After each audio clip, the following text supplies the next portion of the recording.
May isang dito rin sa kabilang paa ko. Ayan. Hello! I like your eyes. Pagkagising niya, naglinis na siya ng ano niya, katawan niya.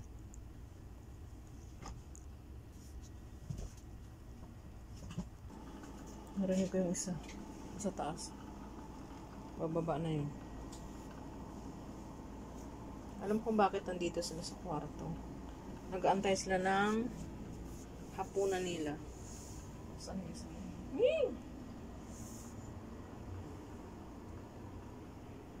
Matanda sila, ha?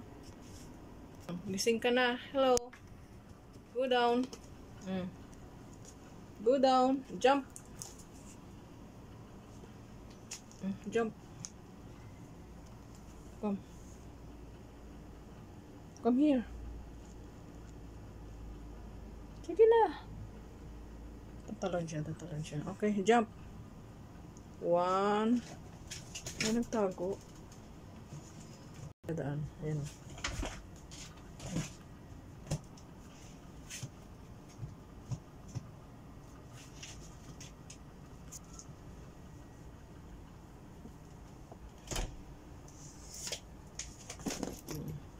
Diba? Kompleto na sila. 1, 2, 3, 4, 5. Alam nila na ganitong oras, kakain na sila. Ayan. Waiting.